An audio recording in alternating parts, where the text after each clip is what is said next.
Hey everyone, this is Chris and Sandy Bent with the Chris and Sandy Show. We get up close and personal, some amazing guests throughout the entertainment industry. And today, like I said, every episode, we got a great one for you. Who do we have? We have actress Colleen Foy with us today. She is featured in the Netflix 2022 feature film Blonde, a fictionalized chronicle of the life of Marilyn Monroe. In this eagerly awaited film produced by Brad Pitt's Plan B Entertainment, she plays a psychiatric nurse who takes care of Marilyn's mother. Colleen is perhaps best known for her multi-season arc on the Shondaland ABC series Station 19. She has also appeared on 911 Lone Star, Bones, Castle, Franklin and Bash, Code Black, Cold Case, The Client List, Criminal Minds, Tacoma FD, and The Bold and the Beautiful. And we're excited to have her on. Yes, we are. That about knock your breath out, huh? Yeah. So welcome to the show. Hi there. It's so nice to be here with you two today. Thank you so much for having me. Appreciate it. It's our pleasure to have you on. I always like to start the show out kind of the same way. Last 18 to 20 months have been rough for a lot of people, especially entertainment. I mean, entertainment has just been backslapped, so to speak. Yeah. So how have how has COVID affected what you do and what have you done to maneuver through this phase? Well, I think, similar to how you two have approached it, I've gone, what is the opportunity here? What is, with all the devastation and the heartbreak and a lot of not knowing what's going on, how can I focus in and sort of expand my world a little bit, find a positive way to sort of maneuver through this? So I was very lucky at the time to be recurring on Station 19. So I feel like I've always had an episode that I was prepping, but also I'm an acting teacher. I teach online. Now I teach online. Boy, we pivoted. Can I tell you, I had never been on Zoom before. Before March 2020, I had never been on Zoom, and now I'm on Zoom 7 days a week. Wow. So I helped the studio sort of pivot to learning virtually, and because of that, we were able to grow our community. We've had students in Scotland and Japan, South Africa, and then folks who are stars in their local market, whether it's Atlanta or Portland or Michigan. We have a student in Delaware who's crushing it. We've been able to sort of build our community, and it becomes stronger with every single person that's added to it. So yeah, it's been a lot. It's been a very thick 2 years. Can we say thick? And understand what that means? Yeah. Good and bad, and opportunity and disappointment, and but that's life, right? Yep. That's like for us, we launched the show January of 2020. So a couple months before COVID. And as we were watching everything get shut down, our original plan was maybe 100 interviews first year. Thought if we could do that, be a great foundation for the first year of a show. And then I'm watching all this get shut down. I'm like, well, we can't change this. But where's the opportunity? I think that all the people in entertainment are going to need a place to talk. And we're going to do our job to give it to them. And because of that, we've done over 500 interviews now. Woo! Wow. We just crossed. Congratulations. Yes. Congratulations. Yeah, I think that is such a strategy for life.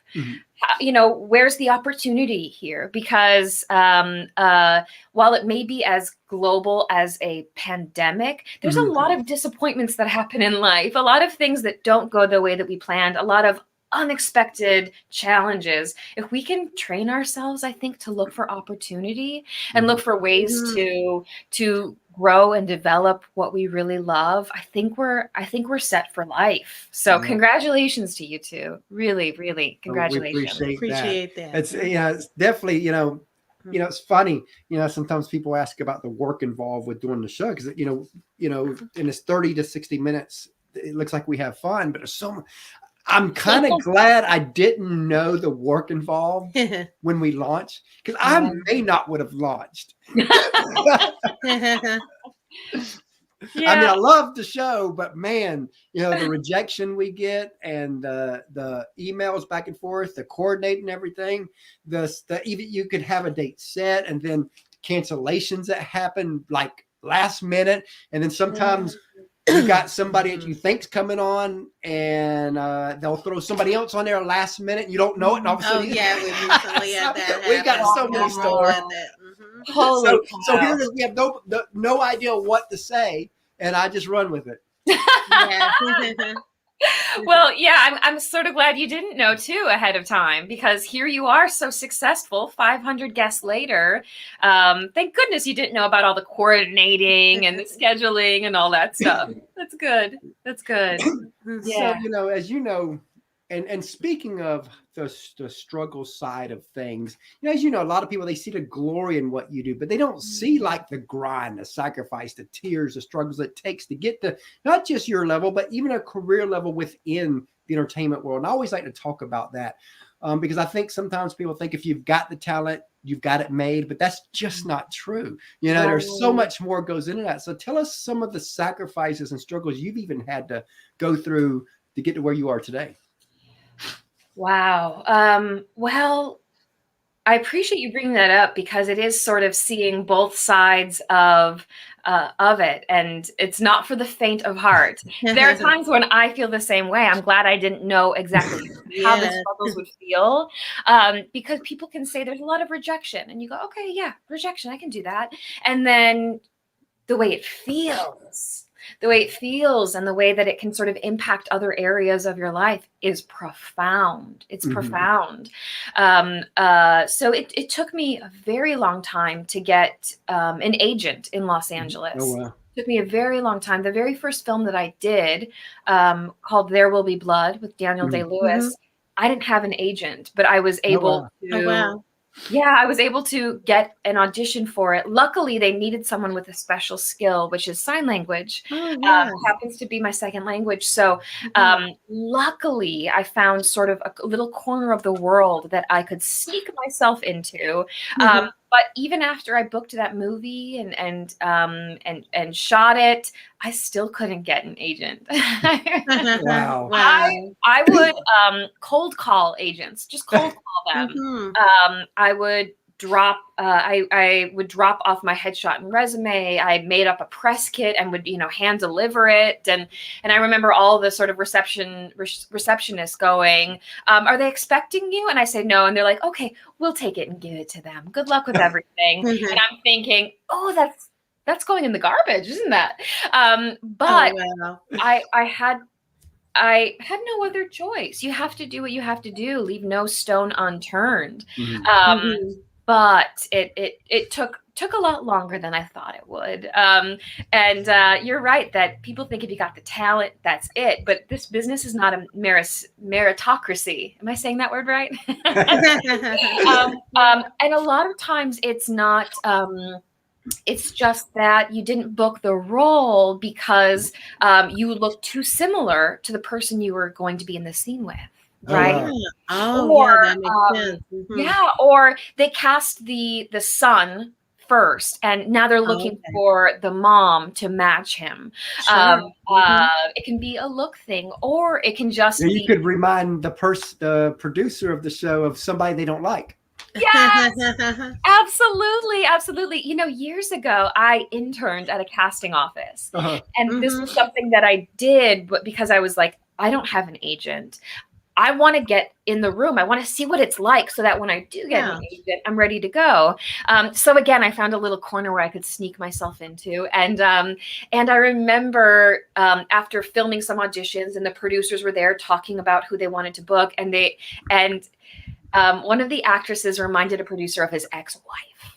And and it was like, oh, she was wonderful. And she's not going to get the job. It's crazy. One time there was an actress that I knew, and she came into audition, and they had already cast a redhead in that episode. And she was a redhead, but she gave a brilliant performance.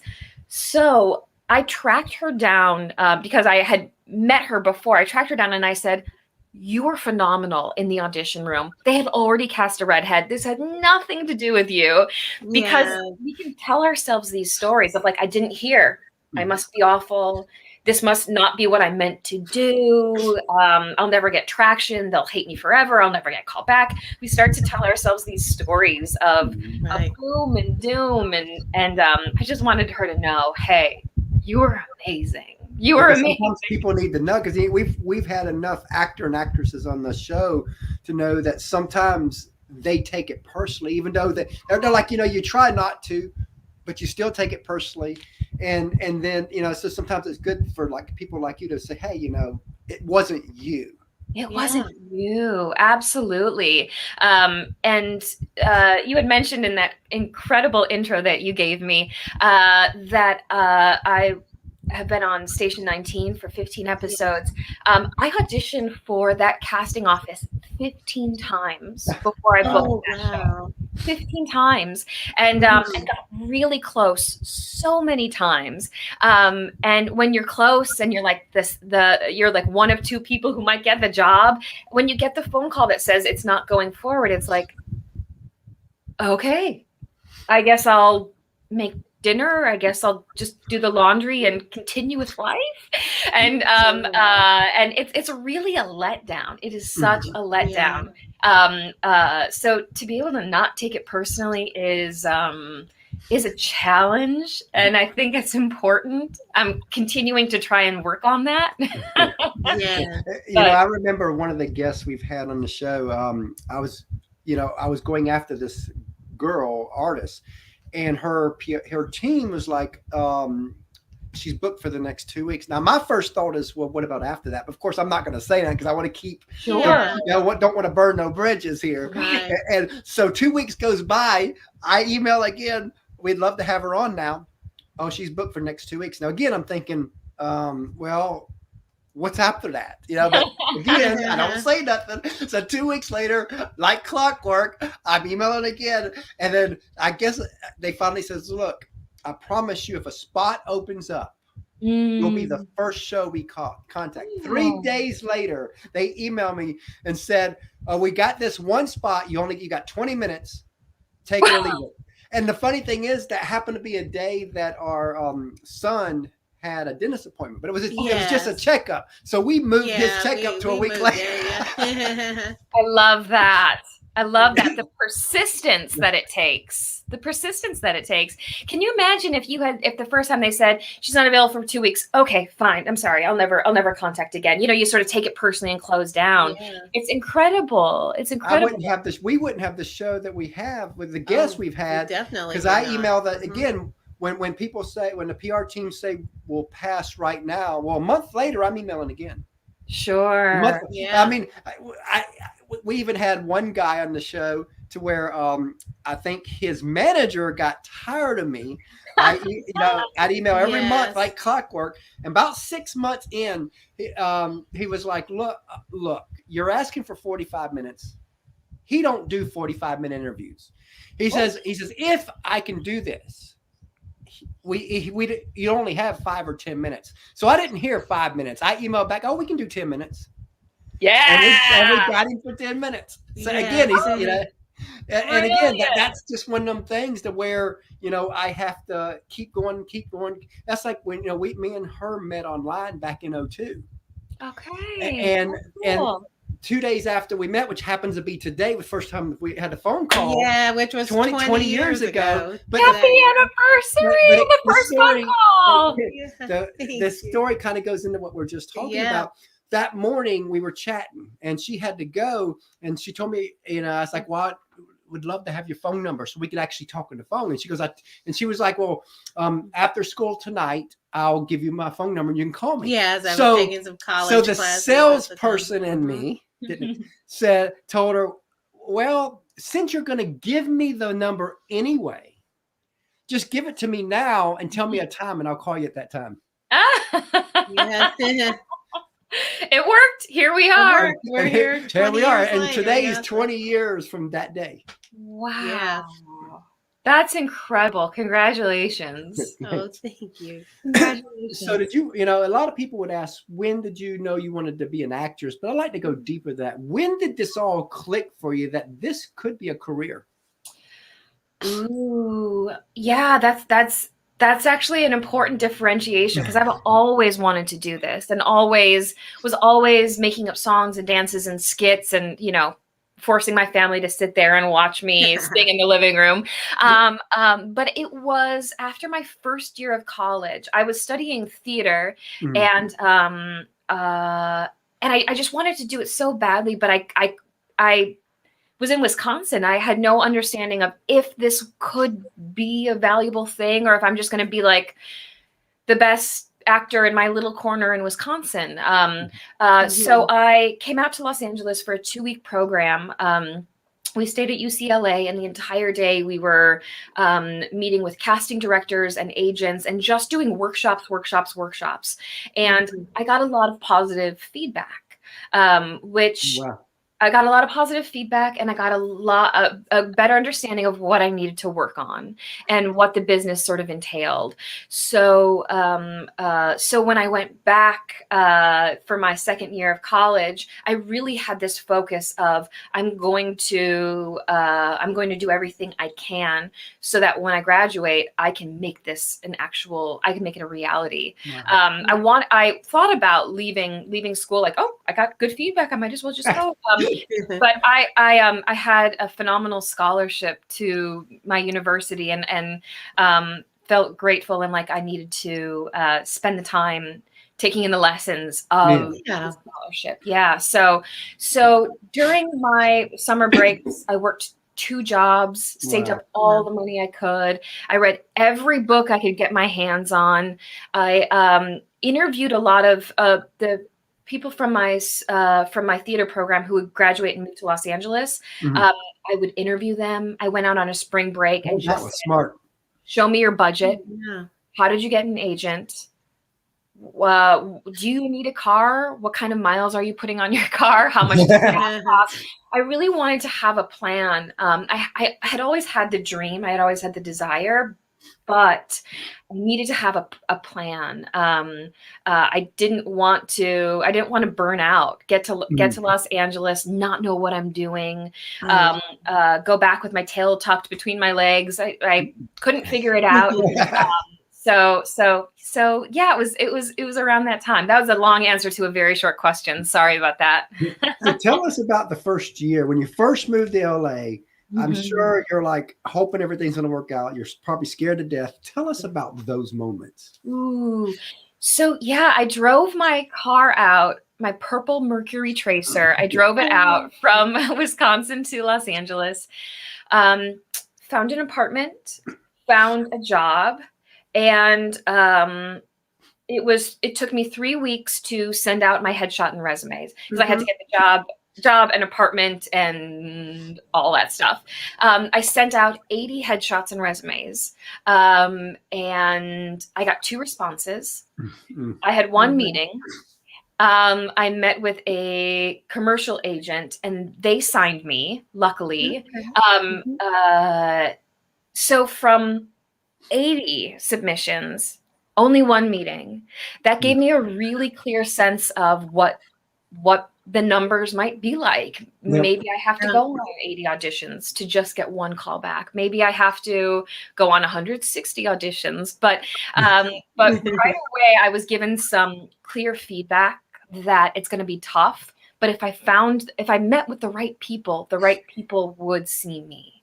It was about a match, finding a match. And then I just kind of kept putting one foot in front of the other. During my first year, my friend from college called me and said, there's a movie casting. They need a hearing girl who knows sign language around this age. This is where you should send your headshot and resume. And I thought, okay, cool, I'll submit for that.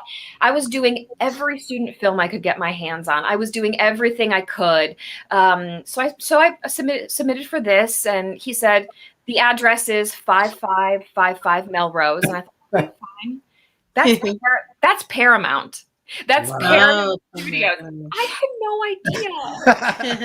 And that's kind of like, I guess, my first couple of years in a nutshell. Wow. I had so much drive that I was like doing things like sending my headshot and resume to Paramount Studios, whereas I just was going for it. I had no idea that like you don't really do that. You know what I mean? You don't really like send your own material to Paramount. You have an agent send it for you. I just sent it. Wow. And I just had so much what's the word I'm looking for? Ballsiness? Excuse me. But after 3 months, I got a call from the casting director. Can you come to 5555 Melrose? And I said, sure, I can. So I showed up, had an audition, and I had spent a year touring with a theater company called National Theater of the Deaf. So I'm pretty good at sign language. So she said, can you introduce yourself? And I said, sure. Would you like it in sign language? She said, that would be great. I said, would you like me to speak and sign at the same time? And she said, you can do that? And I said, wow. Yes, I can. So after that, I was able to book the film. And so I'm kind of giving you some awesome highlights, but there were times where like I would be driving to my temp job and my car starts smoking. So I pull over to the side of the road, have to call my temp job. And it was a stressful time. I look back at the highlights because some of the other stuff was just pretty tough. So yeah, but here I am 16 and a half years later. Wow. So. Oh, wow. Now, do you think it's harder today? Because again, you know, when you were growing into this, you know, you pretty much had to be in LA, but because of COVID, it's made it to where even though there's Netflix and all, so there's a lot more spots, more platforms, but now there's more people for those spots because you got the world that you're competing against, not LA. You think it's harder nowadays because of that? Well, I think you guys just articulated the perfect storm of the moment. There are so many more platforms, like you were saying. So there was no Hulu, Netflix didn't do original programming. There's Amazon, Paramount Plus, there's HBO Max, IMDb TV, opportunities. But everyone can send in a self-tape now. So I don't know if they kind of cancel each other out. But what I also find interesting is, you know, there's a lot more projects, but I feel like Nicole Kidman's doing like quite a lot of them, you know, like it's not necessarily sort of spread between everybody. So when I get a little overwhelmed with that, like, oh, wow, there's movie stars doing TV now, I just sort of try and put my blinders on, stay in my lane, stay grateful, and just try and put in the best work possible so that even if I don't book that job, I'm making a fan. And who knows, 15 auditions later, maybe I'll book the role. So yeah, I just try and stay in my lane and stay positive. So being that blonde is such an icon. Tell us how that came about for you. Oh, the movie Blonde. Well, I'm so excited because just yesterday, Netflix announced a ton of their films for this year, and Blonde is on the list, and everyone's so excited because we shot this in 2019. Oh, wow. Yeah, quite a while ago. So interesting story. So I auditioned, but of course, prior to auditioning for that, years before, I booked a play at the biggest theater out here in Los Angeles. I booked a play, and that casting director had then, maybe a decade later, moved to be the casting assistant for the movie Blonde. So she called me in because she knows I can act. And then in the waiting room, so I got a call back and met with the director. And in the waiting room, I'm the least famous person ever. I'm like people I grew up watching. I'm sitting in this room going like, oh, this is cool. This is cool being here with these people. And so then I went in and had this great session with the director, and a few weeks later got the call, booked the role, had the fitting. And so this is a period piece, obviously, dealing with Marilyn Monroe. I love wearing wardrobe from that time, not sort of like costumes built to look like they're from the 50s, 60s, 70s, but actual pieces from that time. It's really interesting. I'm wearing, it's actually just a uniform. It's a nurse's uniform, but I think it's gorgeous. There's this hat that I wear that has to be sort of bobby pinned in. And I'm thinking, how did nurses do this with this little hat dangling off their head? But I love it. I had such a fantastic time. And Ana de Armas, of course, is in the movie, but I also got to work with Julianne Nicholson, who I admire so much. And after I was wrapped filming, I changed into my street clothes, and I knew that she was in the hair and makeup trailer. So I went in, knocked on the door, and I just told her, I'm probably going to be very embarrassed about doing this, but I have always admired your work. Oh, wow. And so to be able to work with you is incredible. But then to see what a nice person you are, it just puts me over the edge. She was so kind. And she said, thank you. And then I closed the door and I went, oh, I just did that. Okay, great. Awesome. Went back to my car, went home, and so grateful for the experience. And I can't wait to see the movie when it comes out. Yeah. Now, we didn't what you say that made me think of a story. We didn't get to meet this person, but craziest thing, one of the times we was visiting Nashville. And online you can find a lot of the celebrity homes and all that, and it gives you addresses. Oh yeah, because in Nashville they don't have a lot of gated communities, believe it or not. And so we seen a home. We were not too far from Big Kenny from Big and Rich, and so we drove by his home. Yeah, we were already in that area. And we were already in the area. So I'm stopped. We're looking at the home while we're in the vehicle, and all of a sudden, this car pulls up inside of us and starts to roll down the window. Now I'm thinking they must be sightseeing like us, because they stuck. And she rolls down the window and says, "May I help you?" And I'm not sure what to say. I was like, "Well, we think this is Big Kenny's home, and we just kind of wanted to come by and see." And she was like, "Yes, it is. And you want me to tell him?" And I'm like, I don't know what to say. And the only thing I could come out with is, well, just tell him that Chris and Sandy from the Chris and Sandy show came by. Oh, I love that. Oh, that's fantastic. Chris and Sandy show. Yep. And so, because our little one, our 10-year-old little Chris, he wanted us to go and find some of the homes so we can see. Yeah, because he's a huge music fan. He was so we were driving by and we did that. Like I said, and it was funny because that almost didn't happen because I missed the turn to go into the road. So we had to go way around the block. So if I didn't miss the turn, the timing wouldn't happen. Wow. It was meant to be. Yep. Meant to be. That's very cool. Now, when you played your role in Blonde, what did you learn about yourself? Ooh, wow, that's a good question. This is like inside the actor's studio. I think a couple of things. I think I learned that I like to play supporting roles. Okay. When I tell people that I'm in a movie about Marilyn Monroe, they're like, "Are you Marilyn?" No, I'm not. They they have a phenomenal actress who's doing it. I like playing supporting roles. Oh, wow. Yeah. Because I get to help create the environment. I get to sort of help create the fabric of what the world was like.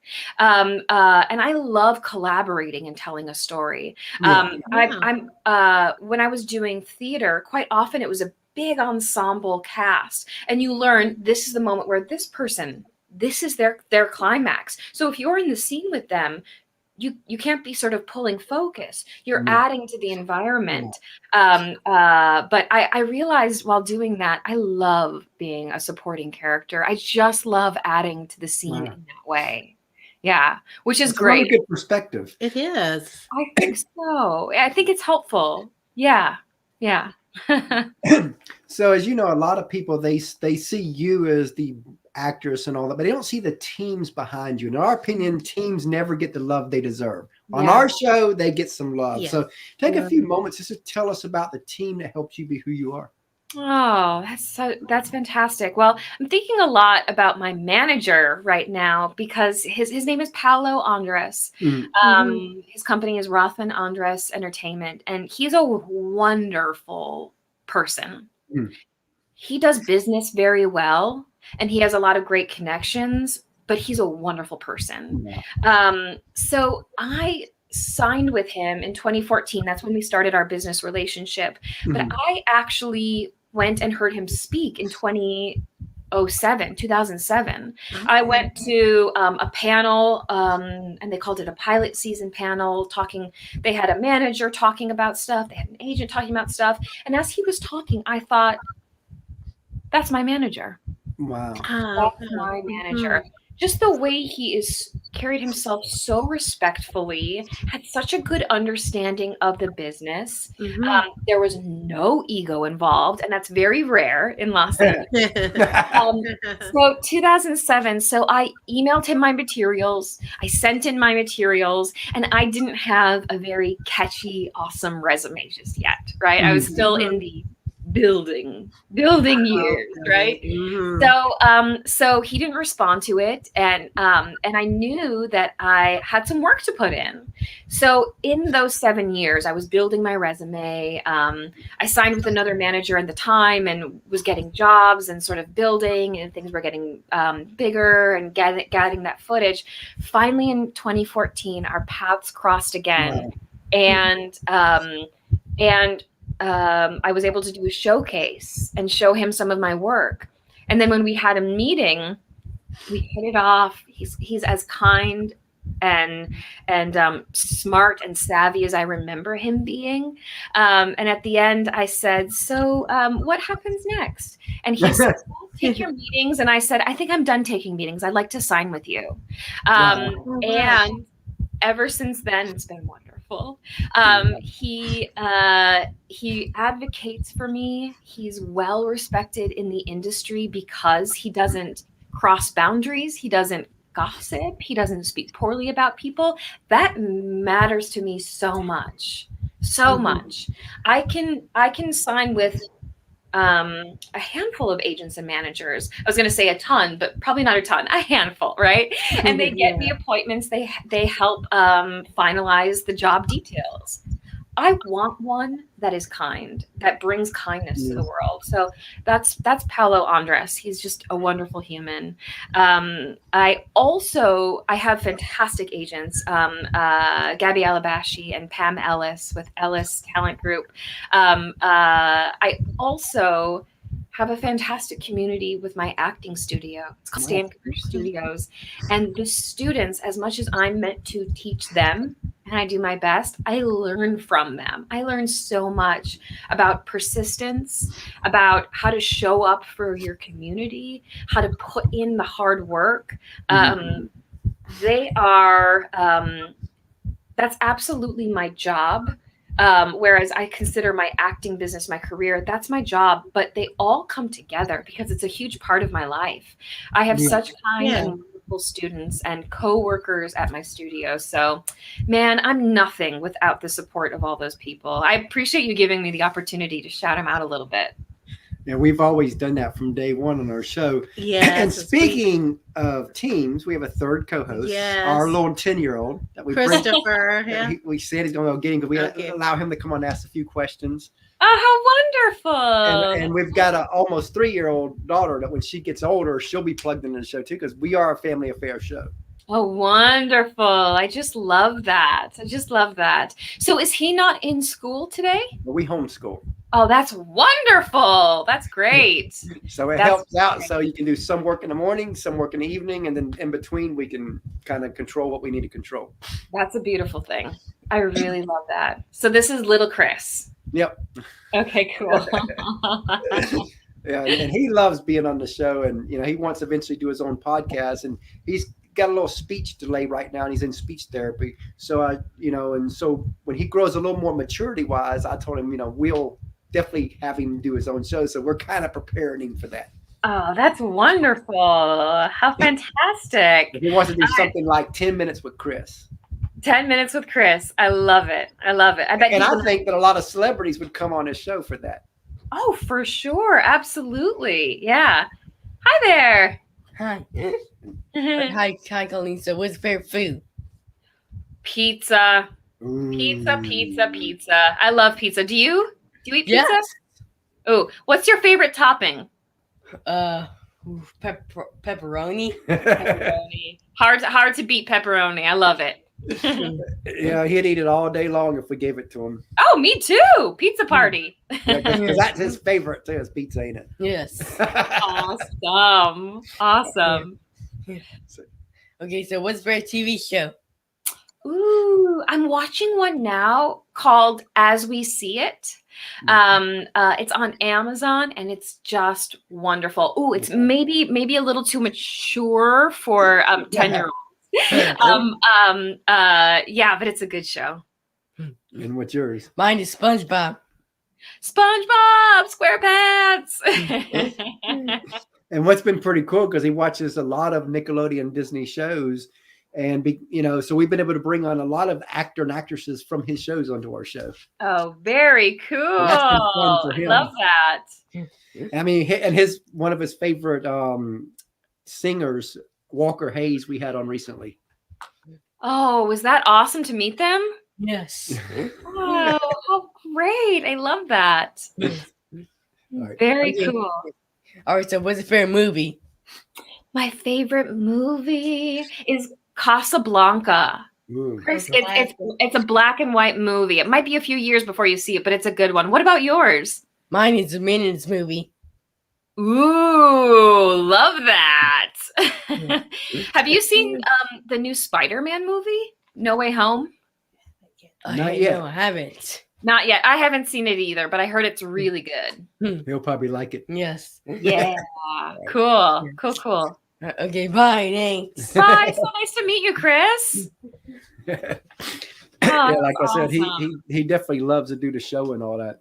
That's very cool. Whew, I'm glad he didn't ask me the hard-hitting questions, the ones that really, I'm glad he took it easy on me. Yep, he gets the fun ones. Yep. That's So good. if you could co-star with any actor or actress, who would it be and what role would you want to play? Oh, Tracy Ellis Ross. I want to work with Tracy Ellis Ross. And I would do anything if I got to be in a scene or any kind of relationship.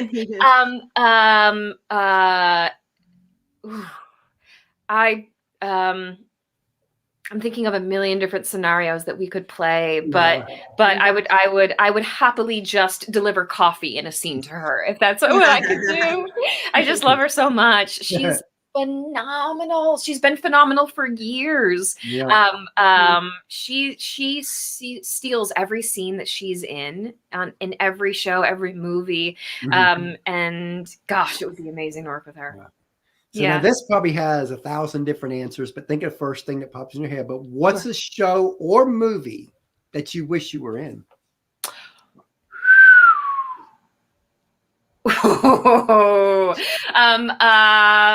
I wish I were in. You know what? I think because we were just talking about. I wish I was in Mandalorian. The Mandalorian.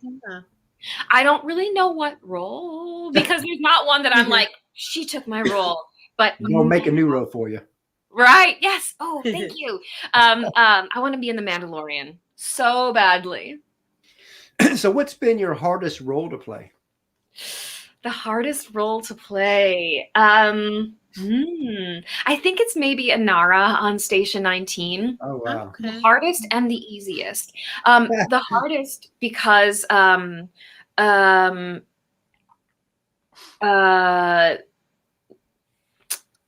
she had such a journey. You know, she had such a fantastic arc, and tracking all of those things was a challenge. It was a phenomenal challenge. I loved every single moment of it, but it was really a unique challenge. Plus, she was a single mom post an abusive marriage, and she was dealing with a lot. So every scene that they wrote gorgeously layered, and I did my best to honor all of those layers and give her the perseverance that she was written with, while allowing her some vulnerability and fragility. That's a unique thing to play, both strength and vulnerability simultaneously. I did my best, but yeah, it's a good challenge. What's been your most fun role? My most fun role. Well, a lot of people love my role on Tacoma FD. I couldn't believe my luck in working with those gentlemen because they're so funny. And they had written just this incredibly hilarious scene for me. And I knew that when I was cracking up the other series regulars, I thought, this is working. In fact, one of them took a video of me while I was performing, and he's like, this is hilarious. I thought, yes, this is good. So that was a fun one. Yeah. Where do you want to be in 5 years? In 5 years, I'd love to be a series regular on an ensemble comedy. I perhaps Ross is there. Perhaps, who knows? I love comedy, and I've worked primarily in drama, so I'm ready to sort of usher in Blossom out. Yeah, absolutely. And like I said, I love being part of an ensemble, so I want to be surrounded with other people who are more talented than me, so that I can learn from them and grow alongside them and create fantastic things. I mentioned to your fantastic son that I love the new show, As We See It.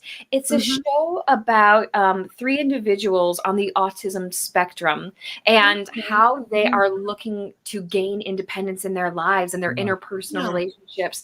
And that show, I cried happy tears. I cried sad tears. I just thought this is gonna change the world. It's gonna change so many people's world by seeing it. I'd love to be a part of something like that, something that has meaning behind it. Yes, an impact on the world, and shows a side of humanity that perhaps doesn't always get the spotlight. Yeah. I love that. So let's look 15 years down the road. Let's say you're a success on a grand scale. Whatever that looks like for you, you're on top. Yeah. If the person you are today could meet her, your future successful self, what would you want to remind her? Ooh. That made me a little emotional, just you asking me that. I'd want to remind her that, that makes me so emotional just thinking about it. Excuse me. I'm sorry.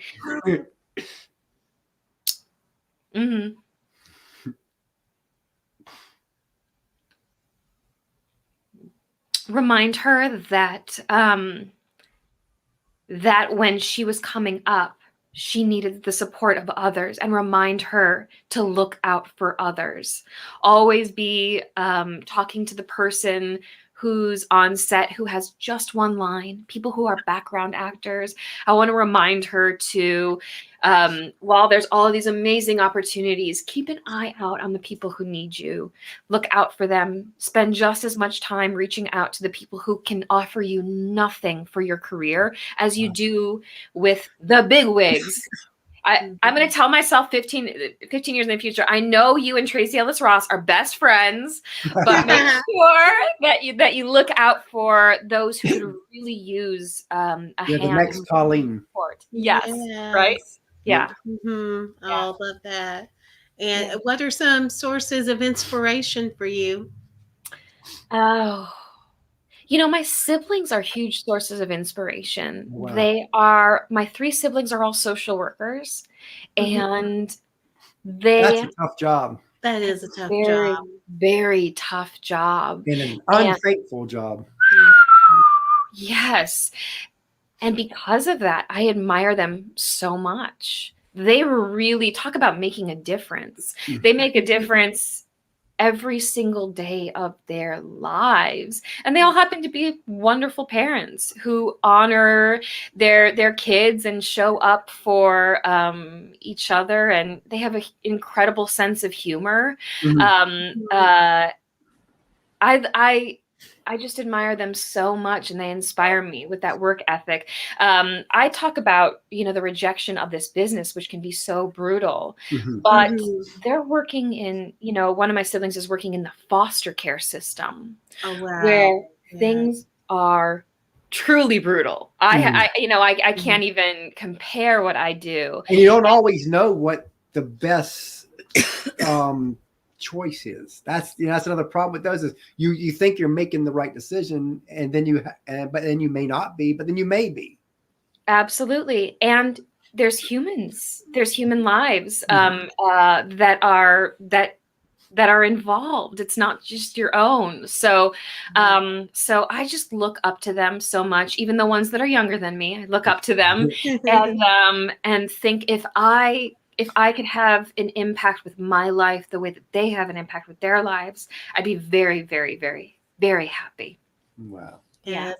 And what would you like for your legacy to be in the entertainment industry? What would you like to be known and remembered for? I think I'd like to be known and remembered for, I play a lot of women who are struggling, women who are yet to sort of fully realize their full potential.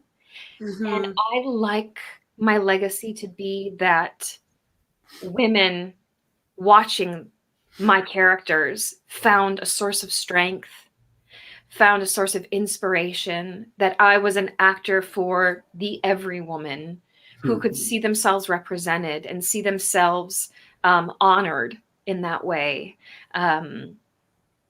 I'd like to be someone who brings performances to light and people feel better after watching them. Move people. Yes. I mean, what better thing can you be part of if you could, like a good song will have you in tears, from you're happy, you're sad, you remember the past, you remember the good things, you remember the emotions. A good song, a good movie, a good show will take you through all the emotions. Absolutely. And you feel a little more connected to everyone. If you hear a song and you think, and you feel, oh, I understand that heartbreak, you think, oh, other people have experienced heartbreak like this before. I'm not alone. I'm not alone in this world. There's a shared experience, even though I've never met this person. If we can all feel a little less alone at the end of the day, we've done our job. That's what it's all about. I love, and of course, with entertainment, through this pandemic, that's something everybody needed. Yes. Oh, it truly is. Yes. Because everybody felt alone for a while. Yeah, absolutely. Yeah. And in those times, I think we went back to TV and movies, read a little bit, listened to music, and found our comfort. We have to keep creating so people feel less alone. We feel less alone in the process too. Because everybody's connected. Absolutely. That's all. So as we start to close out here, what advice would you give somebody who wants to do what you do? My advice would be to ask a lot of practical questions from people who have done what you want to do. So if there's someone you admire who lives in a way that you admire, ask them how they do that in a very practical way, rather than sort of how do you spend your afternoon when you have free time? Ask them how do you strengthen relationships in this business? When there's a project that you want to work on, how do you go about making that happen? What is one action step that I could do to move the needle just a little bit for today? And then I would read. I would read lots of scripts. I would read lots of autobiographies of actors. And the third thing is strengthen your understanding of self. because it can really get taken away from you with the blinding lights of this business and all the sort of external stuff. You can really lose contact with who you are. And I would just strengthen that as much as possible. Make it nearly impossible for this business to take you away from what means the most to you. I love that. So tell everybody how they can find you. Well, I'm Colleen Foy on Instagram and Twitter. I don't post a ton, but I am bound to do it more. I can just feel it coming. Colleen Foy, COLLEENFOY. And that's where you guys can find me. I appreciate you so much, Chris and Sandy. Thank you, thank you, thank you. And we had a wonderful time. We and did. we definitely look forward to having you back down the road. Yes. I would appreciate that so much. Thank you. All right, you have a great day. Thanks so much for your time. And give my best to little Chris, okay? We will do that. We will do that. Absolutely. Thank you so much. Thanks.